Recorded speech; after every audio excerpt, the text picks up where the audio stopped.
नमः संस्कृताय दोस्तों, यूट्यूब से मैं साधना आप सबका स्वागत एवं अभिनंदन करती हूँ। कैसे हैं दोस्तों आप लोग? आशा करती हूँ कि स्वस्थ व्यस्त मस्त होंगे, अपना और अपने परिवार का ख्याल रख रहे होंगे। दोस्तों इसी आशा विश्वास के साथ आइए दोस्तों आज का पाठ शुरू करते हैं। आज हम लोग महाकवि कालिदास द्वारा रचित मेघदूतम खंड काव्य का अध्ययन करेंगे। मेघदूतम खंड काव्य का सामान्य परिचय हम लोग 4-5 वीडियो में पढ़ चुके हैं, उसका लिंक डिस्क्रिप्शन में डाल देंगे, आप लोग देख लीजिएगा। सामान्य परिचय पढ़ चुके हैं। अब हम लोग शुरुआत करेंगे मेघदूतम के श्लोकों से। तो मेघदूत का पहला श्लोक मंगलाचरण के रूप में इसे हम लोग अध्ययन करेंगे। और सामान्य परिचय के बारे में तो हम लोगों ने पढ़ लिया है, फिर भी आइए हम लोग अपने पाठ की शुरुआत यहाँ से करते हैं कि जो पानी से नहाएगा वो लिबास बदलेगा, और जो पसीने से नहाएगा वो इतिहास बदलेगा। हमें इतिहास बदलना है, कपड़े नहीं बदलना है। इतिहास बदलेगा तो कपड़े बदल ही जाएंगे दोस्तों। तो आइए हम लोग अपने पाठ की शुरुआत करते हैं। सबसे पहले हम लोग देखते हैं, आप लोग मैं बोल रही हूँ उसे समझिए, सुनिए और अपने कॉपी में नोट कर लीजिए। जो मेघदूतम है वो खंडकाव्य है, महाकवि कालिदास द्वारा रचित है। यह 2 भागों में विभाजित हुआ है। कितने? 2 भागों में। पहले का नाम पूर्व मेघ है, दूसरे का नाम उत्तर मेघ है। पूर्व मेघ में 55 श्लोक हैं, उत्तर मेघ में 66 श्लोक हैं। कुल मिला के हमारे इसमें श्लोक हैं 121 श्लोक हैं। मल्लीनाथ के अनुसार 121 श्लोक हैं दोस्तों। और जो है इस मेघदूतम में जो मंगलाचरण है वस्तु निर्देशात्मक मंगलाचरण है। मंगलाचरण 3 प्रकार का होता है, आशीर्वादात्मक, नमस्कारात्मक और वस्तु निर्देशात्मक। तो तीसरे नंबर का मंगलाचरण वस्तु निर्देशात्मक है। और इसमें जो छंद है वह छंद मंदाक्रांता है। संपूर्ण मेघदूतम में मंदाक्रांता छंद है दोस्तों। इसमें जो श्रृंगार जो रस है, रस इसमें विप्रयोग श्रृंगार है, विप्रलभ यानी वियोग श्रृंगार है। और इस पहले में जो छंद है, तो आइए हम पहले मंदाक्रांता छंद का लक्षण देख लेते हैं। मंदाक्रांता छंद का जो लक्षण है उसे थोड़ा सा हम लोग देख लेते हैं दोस्तों। मंदाक्रांता छंद का लक्षण है, मंदाक्रांता जलधि सडगई मभौ न तौ तात गुरु चेत। मंदाक्रांता जलधि सडगई मभौ न तौ तात गुरु चेत। अर्थात जो मंदाक्रांता छंद है वो वियोग में कहते हैं, वियोग में गाया जाता है। तो जो मंदाक्रांता छंद है, सबसे पहले मंदाक्रांता छंद के बारे में हम लोग जान लेते हैं। मंदाक्रांता जो छंद है इसके प्रत्येक पाद में 17 अक्षर होता है। कितना? 17 अक्षर होता है। और 4, 6 और 7 पर इसकी यति होती है। तो 4, 6, 10, 10, 7, 17, कुल मिला के एक लाइन में जो है उसमें एक चरण में 17 मात्रा होती है। और इसमें जो होता है कि वे मगड़, भगड़, नगड़, तगड़, रगड़ और 2 गुरु होते हैं। क्या होते हैं? 2 गुरु होते हैं। ये मंदाक्रांता छंद के लक्षण के बारे में है दोस्तों। उसके बाद है कि ये आइए हम लोग इस श्लोक से शुरुआत। आज हम लोग एक ही श्लोक कर पाएंगे क्योंकि जो है थोड़ा सा इसके बारे में बताना ज़रूरी है दोस्तों, तो टाइम लगेगा। टाइम की चिंता ना करिए, आप लोग देखिए और सुनिए, समझने की कोशिश करिए दोस्तों। और मेघदूतम में कौन सा समास है? तो मेघदूतम में कर्मधारय समास है। मेघम दूतम यशसा कर्मधारय, मेघदूत में कर्मधारय समास है। उसके बाद यहाँ पे आइए श्लोक को देखते हैं। श्लोक है हमारा, कश्चित् कांता विरह गुरुणा स्वाधिकारात् प्रमत्तः शापेनास्तं गमितमहिमा वर्षभोगेण भर्तु। यच्छचक्रे जनकतनया स्नानपुण्योदकेषु स्नग्धछाया तरुषु वसतिं रामगिर्याश्रमेषु। तो यह है कश्चित् कांता विरह गुरुणा स्वाधिकारात् प्रमत्तः सापेनास्तं गमित महिमा वर्ष भोगेण भर्तु यश्चक्रे जनक तनया स्नान पुण्योदकेषु स्नग्ध छाया तरुषु वस्तिम राम गिर्याश्रमेषु। तो यहाँ पे जो है सबसे पहले हम लोग जो पढ़ेंगे इसके शब्दार्थ को देखेंगे, फिर अर्थ को देखेंगे, उसके बाद समास व्याकरणात्मक टिप्पणी को देखते हुए पढ़ेंगे। उसके बाद इससे बनने वाले प्रश्नों को देखेंगे दोस्तों कि इससे कौन सा प्रश्न बन रहा है। सबसे पहले यहाँ पे देखेंगे कि कश्चित, कश्चित का अर्थ होता है कि कोई, कांता मतलब अपनी प्रिया के, विरह मतलब वियोग से, दुहसम मतलब दूर होके, भी अपनी प्रिया से दूर होके, स्वाधिकारात अपने कार्यों से, प्रमत्तः में से असावधानी या भूल करके, सापेन का अर्थ होता है साप के कारण। क्या होता है? साप के कारण। अस्त मतलब चली गई हो, अस्त मतलब चली गई हो, अस्तगमित यानी जिसकी महिमा चली गई हो। क्या हो? जिसकी महिमा चली गई हो। वर्ष भोगेण एक वर्ष तक, भर्तु, भर्तु का अर्थ होता है यहाँ पे जो है वो उसका स्वामी, किसका? जो यक्ष का स्वामी यानी स्वामी होता है। भर्तु का अर्थ स्वामी होता है। यक्ष, यक्ष मतलब यक्ष और चक्रे मतलब करता था, क्या? प्रमाद करता था। जनक तनया स्नान पुण्य योदकेषु, जनक के पुत्री, क्या? जनक के पुत्री सीता के स्नान से की गई जो है पुण्य जल वाले स्नग्ध छाया यानी जिसकी छाया घनी हो, वसति मतलब रहता है रामगिरी आश्रम में, रामगिरी आश्रम पर। तो ये था हमारे इसका अर्थ। और उसके बाद यहाँ पे है कि महिमा, महिमा दोस्तों 7 प्रकार की होती है। कौन कौन? अणिमा, लघिमा, महिमा, गरिमा, नीलिमा, उड़िमा, पेचिनीमा। ये 7 प्रकार की महिमा होती है और इन 7 में इमनिच प्रत्यय लगता है। क्या लगता है? इमनिच, इमनिच प्रत्यय लगता है दोस्तों, इमनिच प्रत्यय इसमें लगता है। इन 7 में महिमा, गरिमा, लघिमा, गरिमा, नीलिमा, उड़िमा, पेचिमा सभी में जो है इसमें इमनिच प्रत्यय लगाया जाता है। उसके बाद यहाँ पे हम लोग देखते हैं उसके जो है अन्वय के आधार पे। तो अन्वय के आधार पे सबसे पहले यहाँ से देखते हैं स्वाधिकारात् प्रमत्तः। स्वाधिकारात् प्रमत्तः का अर्थ होता है अपने कार्यों में। स्वाधिकारात् प्रमत्तः अपने कार्यों में असावधानी यानी भूल करने वाला। कांता विरह गुरुणा, कांता विरह गुरुणा प्रिया के विरह से दुसह यानी जो सहन न करने वाला हो। प्रिया के विरह से दुखी होने वाला, प्रिया के विरह से दुखी होने वाला। वर्ष भोगेण 1 वर्ष तक भोगने वाला, वर्ष भोगेण 1 वर्ष तक भोगने वाला। अस्तगमित महिमा, अस्तगमित अस्तंगमित महिमा नष्ट महिमा वाला। क्या होगा? नष्ट महिमा वाला। जनक तनया स्नान पुण्योदकेषु, जनक की पुत्री के स्नान से पवित्र जल वाला। क्या? जनक की पुत्री के स्नान से, जनक की पुत्री अर्थात सीता के स्नान से पवित्र जल वाला। स्नग्ध छाया तरुषु वसतिम, स्नग्ध यानी घने छाया वाले वृक्षों से युक्त। रामगिरी आश्रमेषु, रामगिर के पर्वतों में। वसति मतलब निवास करता हुआ। यक्षस मतलब कोई यक्ष, कोई यक्ष निवास करता था।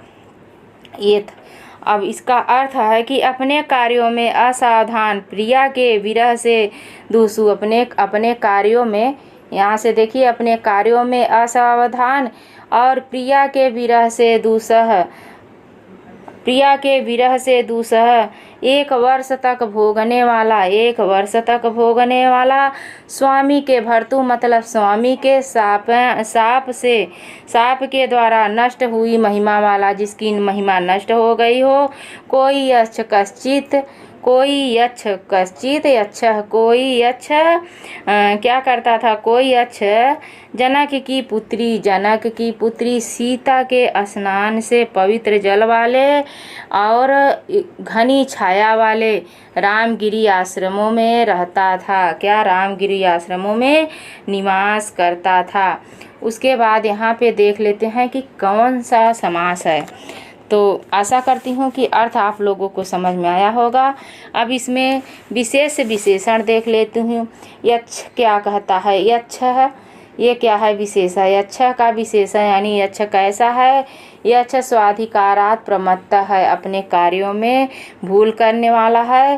और क्या है, अस्त और जो है जिसकी महिमा चली गई है वह क्या है, कांता विरह गुरुणा यक्ष है। सापे नास्तं गमित महिमा वाला कौन है, यक्ष है। और यहाँ पे रामगिरी आश्रमेशु कैसा है, तो जनक तनया स्नान पुण्य योधकेशु, सीता के स्नान से पवित्र जल वाला है। और कैसा है, घनी छाया वाला है। कैसा है, घनी छाया वाला है। उसके बाद यहाँ पे समास देख लेते हैं कि किसमें कौन सा समास है। यहाँ पे है कि कांता, यह है कांता विरह गुरुणा। कांता विरह गुरुणा में कांता याह विरह तेन गुरु तेन, तो इसमें तृतीया तत्पुरुष समास है। क्या है, तृतीया तत्पुरुष समास है। किसमें, कांता में, कांता विरह गुरुणा में तृतीया तत्पुरुष समास है। उसके बाद यहाँ पे आता है दूसरा स्वाधिकारात् प्रमत्त। स्वाधिकारात् सिर्फ यहाँ प्रमत्त नहीं, यहाँ तक स्वाधिकारात् में स्वास्य तस्य अधिक्रियते यस्मिन् इति, इसमें तृतीया तत्पुरुष समास है। किसमें, तृतीया। स्वाधिकारात् में तृतीया तत्पुरुष समास है। कांता विरह गुरुणा में तृतीया तत्पुरुष समास है। अच्छा, इसमें भी तत्पुरुष समास है, इसमें तृतीया तत्पुरुष समास है और इसमें तत्पुरुष समास है। उसके बाद है कि जनक तनया स्नान पुण्योदकेषु। जनक तनया स्नान पुण्योदकेषु में कौन सा समास है, तो जनकस्य तनया, यहाँ तक के आधे तक लीजिए। ये देखिए यहाँ पे जनकस्य तनया में तृतीया तत्पुरुष समास है। कौन, तृतीया तत्पुरुष समास है। उसके बाद तस्याः स्नानानि में भी तृतीया तत्पुरुष, जनक तनया स्नानानि में तृतीया तत्पुरुष समास है। तैः पृथिव्यानि उदिकानि एषु तेषु में बहुव्रीहि है। क्या है, बहुव्रीहि है। तो जनक तनया स्नान पुण्योदकेषु, जनक तनया स्नान पुण्योदकेषु में बहुव्रीहि समास है। क्या है, बहुव्रीहि समास है। उसके बाद यहाँ पे आता है कि स्नग्ध छाया तरुषु। स्नग्ध छाया तरुष में कौन सा समास है, तो स्नग्धा छाया ये शाम ते स्नग्ध छाया तरवह तेषु में भी बहुव्रीहि समास। इसमें भी बहुव्रीहि समास, यहाँ भी दोनों में बहुव्रीहि समास है। उसके बाद आता है रामगिरी आश्रमेषु। रामगिरी आश्रमेषु में कौन सा समास है दोस्तों, तो रामगिरी आश्रमेषु में षष्ठी तत्पुरुष समास है। कौन, षष्ठी तत्पुरुष समास है, षष्ठी तत्पुरुष समास। ठीक, अब यहाँ पे व्याकरणात्मक टिप्पणी देख लेते हैं। तो अधिक्रियते, यहाँ पे देखिए स्वाधिक्रियते है ना, तो अधिकारात्, तो अधिक्रियते कैसे बना है, तो अधि उपसर्ग से, किससे, अधि उपसर्ग से, यहाँ लिखते नहीं बन रहा है, अधि उपसर्ग से क्री धातु से घय प्रत्यय लगा के जो है अधिक्रियते बना है। क्या, अधिक्रियते बना है। और जो है यह पंचमी विभक्ति एक वचन का रूप है। प्रमत्तः क्या है, पंचमी विभक्ति एक वचन का रूप है। यह पंचमी विभक्ति एक वचन का रूप बना कैसे है, तो यह बना है जुगुप्सा विराम प्रमाद अर्थानाम उपसंख्यानम सूत्र से पंचमी का प्रमत्तः बन गया है। कौन सा सूत्र है, जुगुप्सा विराम प्रमाद अर्थानाम उपसंख्यानम। जुगुप्सा विराम प्रमाद अर्थानाम उपसंख्यानम से पंचमी हुआ है। उसके बाद प्रमत्तः शब्द बना कैसे है, तो प्र उपसर्ग से और मद धातु है, इसमें क्या है, मद धातु है, धातु का चिन्ह ऐसे लगता है, कत प्रत्यय है, क्या है, कत प्रत्यय से ये प्रमत्तः शब्द बना है। उसके बाद यहाँ पे अगला क्या है, भोगेन। भोगेण शब्द कैसे बना है दोस्तों, भोगेण में भुज धातु है, कौन सी, भुज धातु है, धातु भुज है और रीच प्रत्यय है, क्या, रीच प्रत्यय है और भुज धातु या ड़ेत प्रत्यय क्या है, यहाँ पे धातु भुज है, भुज धातु और ड़ेत प्रत्यय है, क्या, ड़ेत प्रत्यय है जिसे से बना है। और ड़ेत प्रत्यय में न का ड़ हो गया है, क्या, न का यहाँ पे हुआ है, न का ड़ हो गया है, न का ड़ जो कुमति सूत्र होता है, कुमति च, कुमति यहाँ पे कुमति च सूत्र से न का क्या हो गया है, ड़ हो गया है, तो भोगेन से भोगेण बन गया है। उसके बाद यहाँ पे है कि अस्तम। अस्तम यहाँ पे है कि सापे नास्त, तो यहाँ है अस्तम। अस्तम यानी जिस चली गई हो, तो अस्तम बना कैसे है, अस्तगमित, अस्तगमित बना है। अस्तम शब्द है, क्या है, अस्तम शब्द से, अस्तम शब्द है और गम धातु है और रीच प्रत्यय है, इसमें क्या है, रीच प्रत्यय और अक्त प्रत्यय दोनों से अस्तम गमित बना है। महिमा शब्द कैसे बना है, महिमा शब्द देख लीजिए, महत धातु, महत शब्द से और महत शब्द से इमनिच, पहले ही बताया कि इमनिच प्रत्यय लगा, महत शब्द में इमनिच प्रत्यय लगा है, कौन, इमनिच, समझने की कोशिश करिएगा दोस्तों। इमनिच प्रत्यय है, तो इमनिच ये जो महिमा होती है वो 7 प्रकार की होती है, महिमा 7 प्रकार की होती है, कौन कौन, अणिमा लघिमा महिमा गरिमा लघिमा उड़िमा पेचिमा, ये इन सब में इमनिच प्रत्यय लगता है। उसके बाद यहाँ पे सापेन है, सापेन में तृतीया विभक्ति है, यह बना है शप धातु से, क्या है, शप धातु से घय प्रत्यय लगा के, घय प्रत्यय से बना है, क्या, घय प्रत्यय से बना है और यह इसमें तृतीया हुई है, किसमें, हेतु के कारण, हेतु के कारण इसमें तृतीया हुई है। उसके बाद एक शब्द बनता है वसतिम, यहाँ पे वस्तिम है, वस्तिम बना है वस धातु से, किससे, वस धातु से बना है और इसमें अति प्रत्यय है, क्या, अति उड़ादि प्रत्यय है दोस्तों।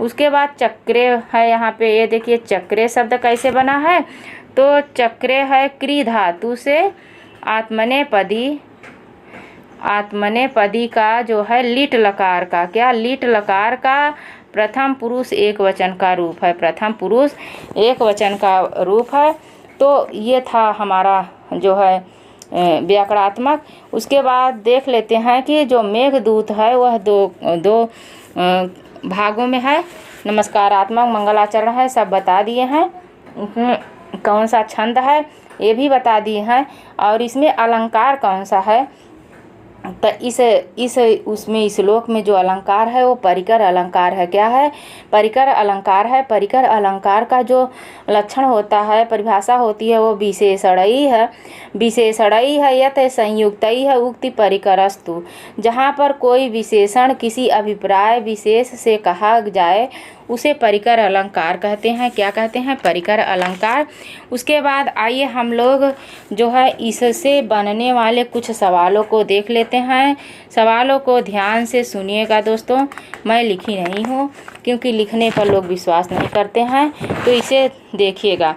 अब यहाँ देखिए, कश्चित कांता विरह गुरुणा किसका विशेषण है, कश्चित कांता विरह गुरुणा किसका विशेषण है, तो यह यक्ष का विशेषण है, पहला हो गया। दूसरा हमारा है कि कश्चित शब्द किसके लिए प्रयुक्त हुआ है, कश्चित शब्द दूसरा है, कश्चित शब्द किसके लिए प्रयुक्त हुआ है, तो कश्चित शब्द ये हुआ है इंद्र के लिए और प्रजापति के लिए, किसके लिए, प्रजापति के लिए और यक्ष के लिए।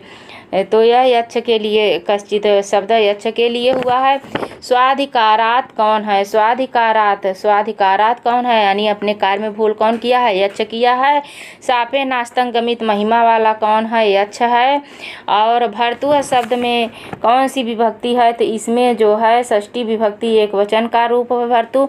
महिमा शब्द पुल्लिंग है और इसी इमनिच प्रत्यय है।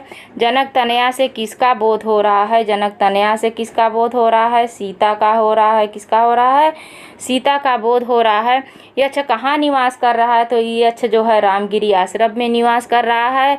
यक्ष को साप कौन दिया है? यक्ष को साप कुबेर दिया है, क्योंकि हम लोगों ने भूमिका में पढ़ा है कि यक्षों के स्वामी कौन हैं?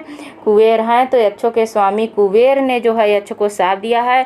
यक्ष को साप कितने दिन का मिला है? तो वर्ष भोगेण 1 वर्ष का मिला है। पुण्योद केशु में कौन सी विभक्ति है? तो पुण्योद केशु में सप्तमी विभक्ति है। सप्तमी विभक्ति बहुवचन का रूप है दोस्तों। चक्रे शब्द में कौन सा लकार है? तो इसमें आत्मनेपदी का लकार है, जो प्रथम पुरुष एक वचन लिट का लकार है। स्वाधिकारात प्रमत्तः का अर्थ क्या है? अपने कार्य में प्रमाद यानी भूल करने वाला। रामगिरी आश्रमेशु कैसी छाया वाला है? तो रामगिरी आश्रमेशु जो है वह घनी छाया वाला है। रामगिरी आश्रमेशु में कौन सी संधि है? रामगिरी आश्रमेशु में यण संधि है। कौन सी? यण संधि है दोस्तों। उसके बाद है कि रामगिरी आश्रम वर्तमान में कहाँ माना गया है? तो रामगिरी आश्रमेशु जो है वह आश्रम वर्तमान में चित्रकूट में माना गया है। कहाँ? चित्रकूट में। कांता विरह गुणा में कौन सा समास है? तो कांता विरह गुणा में अभी बताए हैं, कांता विरह गुणा में तत्पुरुष समास है। कौन? तत्पुरुष समास है। उसके बाद है कि स्वाधिकारात में पंचमी किस कारण से हुई है? इसे भी बताया है। पंचमी हुई है जुगुप्सा विराम प्रमाद अर्थानाम उपसंख्यानम सूत्र से। उसके बाद है कि अस्तम गमित महिमा। अस्तम गमित महिमा में कौन सा समास है? बहुब्रीहि समास है। कौन? बहुब्रीहि समास में महिमा में कौन सा प्रत्यय है? इबनिच ये बताया है। सापेन में कौन सी विभक्ति है? तो तृतीया विभक्ति है सापेन में। जनक।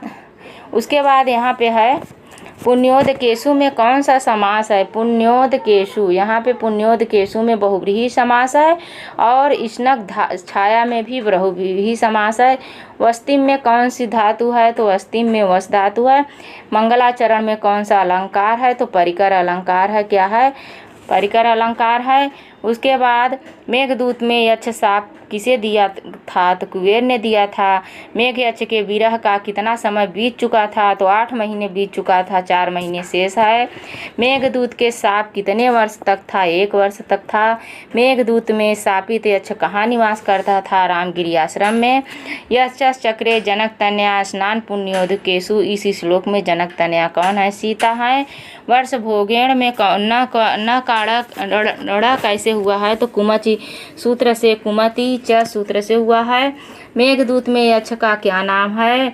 तो मेघदूत में यक्ष का नाम है, मेघदूत में यक्ष है और जो है वैवर्त पुराण में इसका नाम हेममाली पड़ता है। यक्षिणी का नाम जो है विशालाक्षी कहा गया है। नायक विरही यक्ष को किस कारण से अपने जो है नायिका से दूर रहना पड़ा था? तो अपने कर्तव्य में भूल करने के कारण। विरही यक्षिणी कहाँ निवास कर रही थी? तो वह अलकापुरी में कर रही थी। कहाँ कर रही थी? अलकापुरी में। तो आशा करती हूँ कि मेरा ये मेहनत आप लोगों को समझ में आया होगा, आप लोग इसे समझे होंगे। और तो बस आज यहीं तक दोस्तों। अगले वीडियो से हम लोग 2 नंबर इस श्लोक से और जितना हो सकेगा पढ़ेंगे। 2-3 ज़्यादा तो नहीं अध्ययन कर पाएंगे, हम लोग नहीं पढ़ पाएंगे। बस 1-2 श्लोक करके सारे मेघदूत को समाप्त करेंगे। तो आप लोग हमारा साथ दीजिए, सहयोग करिए। और जो हमारे नए साथी हो वीडियो को देख रहे हों तो वो चैनल को हमारे सब्सक्राइब ना करें तो सब्सक्राइब करें और जो है अपने दोस्तों तक पहुंचाएं और जो है अपने तैयारी को रखें। इसी कामना के साथ नमः संस्कृताय दोस्तों।